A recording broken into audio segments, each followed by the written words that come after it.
है बढ़ोतरी या बढ़ना। ठीक है, वृद्धि शब्द का अर्थ होता है बढ़ोतरी। अब हमें इसमें गुण संधि का नियम ध्यान में लाना है।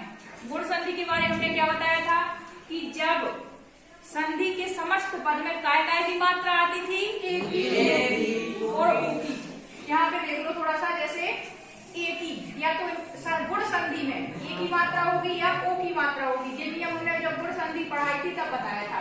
अब आ गई वृद्धि। वृद्धि का मतलब होता है बढ़ोतरी। काय में गुण संधि में एक मात्रा थी और बढ़ोतरी वृद्धि संधि कहलाएगी। जैसे पहले गुण संधि में पूर्व में यदि एक ही मात्रा है तो गुण थी, फिर आएगी मतलब इसमें एक और मात्रा जुड़ जाएगी तो ये वृद्धि हो जाएगी। इसी प्रकार इसमें ओ में पहले एक मात्रा थी, एक और जुड़ जाएगी तो आ हो जाएगी। मतलब ये है कहने का, जब हम गुण संधि की पहचान कर रहे थे समस्त पूरे पद में, इस पद में, शब्द में, तो वहां पे हम क्या देखते थे, गुण संधि में ए और ओ की मात्रा आती थी। क्या आता था, ए और ओ की। अब वृद्धि संधि में हमें देखना है कि उसी मात्रा में एक की वृद्धि करके होगी वो। जो गुण संधि में एक मात्रा में काम हो रहा था वही वृद्धि में एक और बढ़ोतरी हो जाएगी। काय की मात्रा थी, यहाँ पे एक मात्रा थी, यहाँ पे दो मात्रा हो जाएंगी। यहाँ पे एक डंडा और एक मात्रा मतलब ओ की मात्रा थी, यहाँ औ की मात्रा में एक डंडा दो मात्रा होती है तो हो जाएगा। केवल हमें गुण में एक एक मात्रा की वृद्धि करनी है तो वो वृद्धि संधि हो जानी है। अब बात आती है कि वृद्धि संधि की हम पहचान कैसे करेंगे, तो यही हमने समझाया। वृद्धि संधि के समस्त पद की पहचान में उस पद में कहीं ना कहीं आई और औ की मात्रा होगी। ठीक है, यहाँ पर कर लेना है। देखो जैसे ममई में काय की मात्रा है, आई की। दो मात्रा है ना, अगर एक मात्रा होती तो कौन सी संधि होती, देखो यहाँ पे देवैश्वर्यम में दो मात्राएं हैं दापे, तो कौन सी संधि का उदाहरण होगा, इसी प्रकार जलौघा में औ की मात्रा है, ये भी वृद्धि संधि का उदाहरण है। और विद्यौचित्यम में भी दो मात्राएं हैं द्यापे, तो ये भी वृद्धि संधि का उदाहरण है। अब हम बात यहाँ तक पहुंच गए कि उस पद में एकदम यहाँ तक पहुंच गए कि ये वृद्धि संधि का उदाहरण है। अब हमें वो नियम ध्यान में लाना है। अब आते हैं बोलो नियम पे। वृद्धि रेची, इसका मतलब है ह्रस्व आ और दीर्घ आ के बाद, जब ये तो बात पता चल रही थी पहले ही कि संधि दो पदों में कटती है, प्लस के इस साइड वाला वो पूर्व पद कहलाता है, प्लस के इस साइड वाला भाग उत्तर पद कहलाता है। तो पूर्व पद में हमें अंत में छोटा और बड़ा मिल जाए स्वर, और उत्तर पद के पूर्व में हमें ए या ऐ स्वर मिल जाए, तो दोनों के स्थान पर ऐ एकादेश हो जाता है। एकादेश का मतलब होता है कि वो आ भी जाएगा उसके साथ ऐ भी जाएगा, फिर दोनों की जगह ऐ आएगा। ठीक है, छोटा आ भी जाएगा और ए भी जाएगा, तब ऐ आएगा। जब अपन उदाहरण देखेंगे तो ज्यादा स्पष्ट हो जाएगा। ठीक है, तो ये है छोटा बड़ा के बाद ए और ऐ आए तो दोनों के स्थान पे ऐ एकादेश। एकादेश ये मतलब कहलाता कि ये दोनों शब्द मिलके बनेगा। अभी तक जैसे हमने यड़ संधि में पढ़ा, यड़ क्या कल अयादि पढ़ी थी, अयादि में हमने ए का ऐ हो रहा था, तो जैसे हमें संधि करने के पूर्व हमें क्या मिल रहा था, जैसे लिखा था पवनम, तो क्या संधि कर रही थी, पोधन अनम। तो ये हम बताना चाह रहे थे, पा की जो ओ की मात्रा थी, ओ की जगह क्या हो रहा था, आओ हो रहा था, लेकिन इसमें तो कोई बदलाव नहीं हो रहा था। ये एकादेश नहीं है। एकादेश का यहाँ पे जो बात आई है, एकादेश का मतलब है ओ की जगह फिर प्लस ए की जगह जब ये दोनों चीजें जाएंगी तो अगर फिर दोनों की जगह आओ होता तो एकादेश कहलाता। यहाँ पे केवल ओ में परिवर्तन करके हम आओ ला रहे थे, छोटा अन्य शब्द में मिल रहा था, वो गायब नहीं हुआ था, उसका लोप नहीं हुआ था। ये है वो इस संधि में जो होगा वो उसमें ओ भी जाएगा। समझो, सपोज दैट बताए, इसमें तो नहीं जाना है, जो इसके उदाहरण आएंगे उसमें ऐसा होगा कि इसमें पहले ओ की जगह मात्र आ हो रहा था, आ में कोई परिवर्तन नहीं हो रहा था। जो जी वाली वृद्धि संधि होगी उसमें ये छोटा आ भी जाएगा, लोप होगा, ए भी लोप होगा, तब दोनों की जगह ऐ एकादेश होगा। अपन लोगों में से तो स्पष्ट कर लेते हैं जब हम लोग इसका उदाहरण पढ़ेंगे। इसका प्रसिद्ध उदाहरण है, बहुत ज्यादा पेपरों में पूछे जाने वाला, मवई। इसका विग्रह होगा मम प्लस एव। ठीक है, मम धन एव। अब देखो माँ में हमें कौन सा स्वर प्राप्त हुआ, छोटा आ, ह्रस्व आ, और यहाँ पे हमें क्या मिला, इस शब्द से, इस अक्षर से मतलब है ना, हमें इस अक्षर से मतलब है। हमने तुम्हें पहले ही बताया था संधि में प्लस के बिल्कुल करीबी वर्ण और प्लस के तुरंत इस वाले हिस्से का करीबी वर्ण पे हम ध्यान देते हैं। हमें ना पूर्व वर्ण वाले से मतलब होता ना इस वाले से, उसको हम ज्यों का त्यों लिख देते हैं। जो परिवर्तन होता है ये प्लस के यहाँ पे और यहाँ पे ही बदलाव होना है। कोई भी संधि हो, चाहे स्वर संधि हो, चाहे व्यंजन संधि हो, चाहे विसर्ग संधि हो।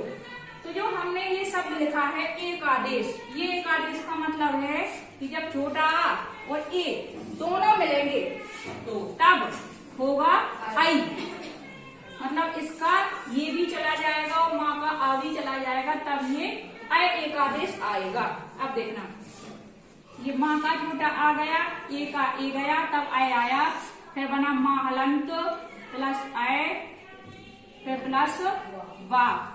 अब देखो एक बात और ध्यान दे लो, जब हम स्वर में ए लिखते हैं तो ए सिंपल ऐसा आता है, लेकिन वही मात्रा जब हम किसी व्यंजन पे चढ़ाते हैं तो उसकी मात्रा ये होती है इसकी।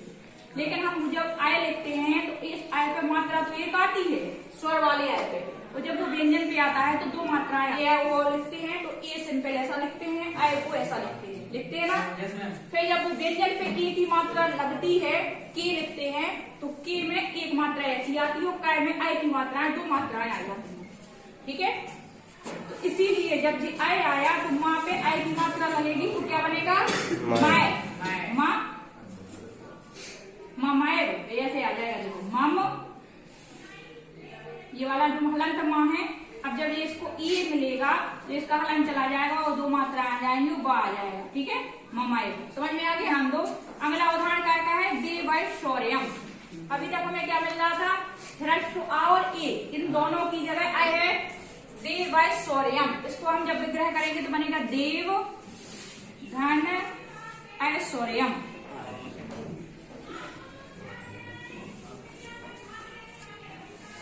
अब हमारे कहने का मतलब है इसलिए दो उदाहरण के अलग अलग लिए हैं, क्योंकि इसमें एक जगह तो ए आ रहा था, एक ही जगह आई आ रहा था। यहाँ पे संधि में आई भी आ रहा है, फिर भी दोनों मिलके आई ही होना है। जैसे दीर्घ संधि में हो रहा था, केवल छोटा भी आए बड़ा भी आए तो भी बड़ा होता था, छोटा आ और बड़ा आ आए तो भी बड़ा हो रहा था, बड़ा बड़ा भी आए तो भी बड़ा ही हो रहा था। इसी प्रकार ये है, छोटा और आई भी आए तो भी आई ही होना है, और यहाँ पे छोटा और ए आया था तो भी ए ही होना है। मतलब ये है कि यदि छोटा आए उसके बाद बड़ा आए, कोई भी आ जाए और ए आ जाए या आई हो जाए, दोनों की जगह केवल होना है अय एक आदेश, दोनों की जगह। इसी प्रकार इस उदाहरण में हमें देव में के बा में क्या मिला, छोटा आ, तो ये देव का बा हलंत आ जाएगा, फिर हो जाएगा छोटा, फिर प्लस ऐश्वर्यम में हमें मिला अय, और आगे का शब्द है ऐश्वर्यम।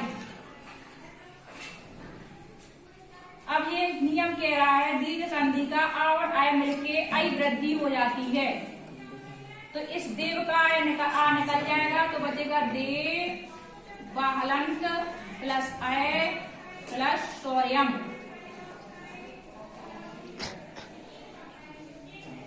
अब जब इसमें कोई एक साथ लगेंगे तब पता क्या हो जाएगा, दा हो जाएगा सिंपल, बा में काय की मात्रा आ जाएगी, आय की दो मात्राएं आएंगी देवय और शौर्यम, ये शब्द लिख जाएगा तो बन जाएगा पूरा ना देवय शौर्यम। ये हो गया इस वाले का उदाहरण, आ के बाद और आय आए तो दोनों मिलके आय एक आदेश हो जाता है। अब आता है ओ वाला लाइन, जैसे है जलो जलाओ भा, यहाँ पे हमें कौन सी मात्रा प्राप्त हो रही, आओ की, तो इससे पता चल रहा है कि काय की कौन सी संधि है, वृद्धि संधि। अगर हमें यहाँ ओ की मात्रा मिलती तो कौन सी संधि होती, गुण संधि। गुण संधि, नाम मत भूलना, पता चला नाम ही भूल जाओ, बच्चों को नाम ही नहीं याद होते हैं, का यह है, क्या आदि है, का दीर्घ है, का गुण है, का वृद्धि है। इसलिए हम उसको बार बार रिवीजन ध्यान दिलवा रहे हैं कि गुण संधि का क्या नियम था, इसको कार्य में लेके चलेंगे तो वो भी याद रहेगा। गुण की वृद्धि संधि है। गुण संधि का जो नियम था उसमें एक मात्रा की बढ़ोतरी करना ही वृद्धि संधि का नियम बन जाता है। जो पहचान हम गुण में कर रहे थे कि शब्द पे और ओ की मात्रा होगी वहां गुण संधि होगी, और जहां पे आई और औ की मात्राएं आएंगी शब्द में वो वृद्धि संधि होगी, क्योंकि वृद्धि का मतलब होता है बढ़ोतरी, काय में बढ़ोतरी, गुण में बढ़ोतरी, गुण संधि में जो बढ़ोतरी होगी वो वृद्धि संधि बनेगी। अब यहाँ पे देखो जलाओ का आम, ला में औ की मात्रा है तो हम यहाँ से संधि काटेंगे, जिस शब्द पे मात्रा होती हम विग्रह वहीं से करते हैं। जैसे इसी प्रकार गुण में था जैसे महेशा था तो हा पे की मात्रा आ रही थी, जब विग्रह करते थे तो महाना ईसा करते थे। इसी प्रकार जलोका है तो इसमें बनेगा जल। जल मतलब होता है पानी। तो ये भी ध्यान रखना है, हमेशा जो पद बनते हैं इनका कोई ना कोई अर्थ निकलता है। अगर इनका अर्थ नहीं निकल रहा तो समझो वो संधि विग्रह तुमने गलत किया है। थोड़ा सा इन शब्दों को जरूर देख लिया करो, क्या जो हमने शब्द काटा, जो पूरा शब्द यहाँ बनाया उनका कोई अर्थ है या नहीं है। जल धन ओ हा, ठीक है। अब ये जल का जब ला हलंत आएगा तब इसमें से छोटा हलंत लिया जाएगा, फिर ओहा का ओ आ जाएगा और प्लस बचा हलंत हा। अब जब इसमें नियम बता रहा आ है और औ है, इसका मतलब है यहाँ से ये आ भी चला जाएगा ला से और ओ का ओ भी गायब हो जाएगा या लोप हो जाएगा, तभी ये औ एक आदेश होगा। जो एक आदेश शब्द आया है इसका मतलब है दोनों की जगह एक चीज आएगी। एक इसके लिए सूत्र भी आता है कि आदेशा शत्रुवत, मतलब ये शत्रु के समान होता है। अगर जहाँ एक आदेश हो जाए तब वो अगला शब्द आता है जब वो उनको बिल्कुल हटा देता है, मतलब इनमें दुश्मनी चलती है। एक आदेश शब्द जहाँ प्रयोग हो जाए, अगर एक आदेश है, एक आदेश का मतलब है वो जब उसकी घर जाएगा, जैसे कि किसी को बुला रहा कि दो लोगों में बहुत ज्यादा दुश्मनी चलती, लड़ाई चलती रहती है, उनका रहता है कि अगर वो जाएगा तो वो नहीं जाएंगे। तो अगर वो व्यक्ति जिससे उसकी लड़ाई है अगर वो वहां से बिल्कुल नहीं हटाया जाएगा तो वो जब तक जाएगा नहीं। तो यही नियम ये है, जैसे हमने आओ की आ और ओ से लड़ाई है, अगर ये दोनों पूरे गायब नहीं होंगे तब तक ये नहीं आ सकता। जैसा नहीं है कि इसको बस हटा दें और ओ बना रहे हो जी आ जाए, वो नहीं आएगा। इसके लिए एक आदेशा शत्रुवत, जो आदेश शब्द प्रयोग किया जाता है उसका मतलब होता है जो गुण में हमें अभी क्या बताया था, एक आदेश। एक आदेश का मतलब होता है कि जब दोनों व्यक्ति ये हट जाएंगे तभी अकेला व्यक्ति यहाँ आएगा, अगर ये दोनों नहीं हटेंगे वो नहीं आएगा। तो यही कहलाता है आदेशा मित्रवत और एक आदेशा शत्रुवत। शत्रु के समान होता है, जब तक वो दोनों बाण वहां से नहीं हटेंगे तब तक ये बाण नहीं आ सकता। तो ये एक आदेश का मतलब। अब यहाँ पे देखो ओ आ भी जाएगा ओ भी जाएगा तब जाके औ आएगा, इन दोनों को हटाना पड़ेगा इस उदाहरण से। तो जब बन जाएगा जा लाहलंत, फिर बन गया हमें औ प्लस घा। अब देखो जल के ला में हलंत था अभी, और हलंत एक नियम और होता है, अगर व्यंजन आधा वर्ण है उसके तुरंत बाद हमें कोई स्वर मिल जाता है तो वो स्वर उसमें जुड़ जाता है। अगर हम नहीं जोड़ेंगे तो हमारी ये व्याकरण के रूप में अशुद्धि कहलाएगी। जैसे हम साथ में अगर ऐसा लिख दें जल ओघा, कहो कि क्या दिक्कत है, उच्चारण तो वही हो रहा है, क्या जल लिख लो ओघा लिख लो, हलंत बना रहने दो। तो ये होता है एक सूत्र फिर आया है संस्कृत में, अज्झिनो व्यंजनम परेण संयुज्यम। जो अच विहीन व्यंजन है उसके पर में हमें यदि स्वर प्राप्त हो रहा है तो उनको जोड़ देना चाहिए। संयुज्यम अज्झिनम व्यंजनम परेण संयुज्यम, मतलब अगर हमें व्यंजन मिले आधा मिले तुरंत बाद उसके कोई स्वर मिल जाए तो वो स्वर की मात्रा उस व्यंजन पे आ जाती है। ये व्याकरण का नियम है। तुमने कभी भी कहीं भी ये शब्द लिखा नहीं देखा होगा, हम कह कहीं नहीं लिखा जा सकता क्योंकि वो व्याकरणीय अशुद्धि कहलाएगी, उस पर क्लेम होने लगेगा। कोई भी अगर टाइपिंग में गलती आ जाती है तो जो क्लेम के लिए बोलते हैं कि कोई अशुद्धि है तो इस पे आप उसको सुधार के लिए सुझाव प्रस्तुत करें, तो ये शब्द गलती के रूप में माना जाएगा। इसीलिए ये संधि होती है कि ये ला की मान जो जब ये ला हलंत मिला हमें, हलंत मतलब आधा है, वो आधा है, इसे पूरा होने का भी मौका मिला तो इसे पूरा करना चाहिए। अगर नहीं करेंगे वो अलग लिख देंगे तो वो अशुद्धि के रूप में माना जाएगा। तो जल का ये ला हलंत हटेगा तो औ की मात्रा ला पर चढ़ेगी तो दो मात्राओं के रूप में ऐसा आ जाएगा, और घा है तो घा हो जाएगा, जल हो घा। समझ में आ गई बात इतनी? देखो जल का ला ओघा किया, फिर जल का ला हलंत किया, आ निकाला, ओघा का ओ निकाला, वो घाल किया, आ और ओ मिलके दोनों की जगह औ एक आदेश होना था, फिर ये ला हलंत था, औ की मात्रा ला पे आ गई, वो घा पूरा शब्द अपने जैसा पूर्व में था वैसा ही हो गया जलौघा। अब आता है विद्यौचित्यम। देखो यहाँ पे औ की मात्रा है, इससे स्पष्ट है कि ये वृद्धि संधि है। जब हम इसका विग्रह करेंगे तो बनेगा विद्या धन औचित्यम।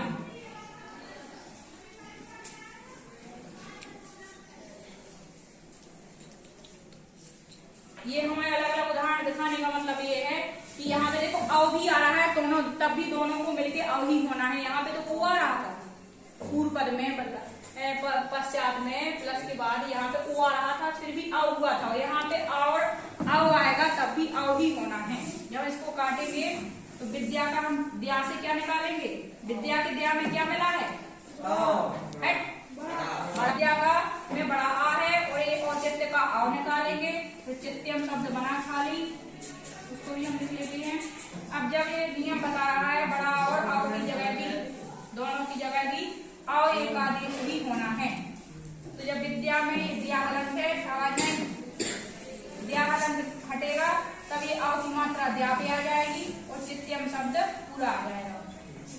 ठीक है।